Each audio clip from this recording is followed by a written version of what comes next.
எங்கம்மா என் பொண்ணை விட்டுட்டு வேற யாருக்கா போட்டுக்கிட்டு இருக்க? சார் இதான் உங்க பொண்ணு. இது என் பொண்ணா? ஆமா, மேக்கப் போட்டிருக்கேன்.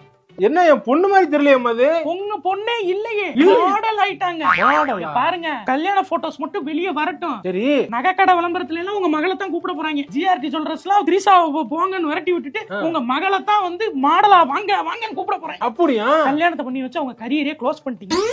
சரி, மேக்கப் கொஞ்சம் ஜாஸ்தியா இருக்கு, கொஞ்சம் குறைச்சிருங்க. இல்ல இல்ல, நேர்ல அப்படிதான் சார் இருக்கும். மேக்கப் எப்பவுமே நேர்ல வந்து பிட் ஐஸ் வந்து அப்படி இருக்கு. போட்டோல பாக்குறப்ப என்ன உருவத்தை நம்ம சேவிங் பண்ணி வச்சிருக்கீங்க நீங்க? சேவிங் பண்ணல, புடுங்குனது. புடுங்குனதா? த்ரெட்டிங்கா? ஏங்க என்னங்க ஆஸ்திரேலியன் கிரிக்கெட் பிளேயர் மாதிரி வாய் பூரா வெள்ளையா இருக்கு? ஆண்ட்ரி சைமன்ஸ் மாதிரி இருக்கு.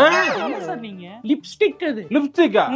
இது என்னங்க மூஞ்சி ஒரு கலரா இருக்கு, கை ஒரு கலரா இருக்கு. அப்படி அப்ப கையை மாத்தி விட்டுறவா? இல்ல கை வேணாம். கலரே மாத்திடுறேன். இல்ல வேணாம் விடுங்க. அப்படிதான் அவங்களும் சொன்னாங்க, அதனால தான் கை கலர் மாத்தாம அப்படி விட்டுட்டேன். சிரிச்ச மாதிரியே இருக்கு.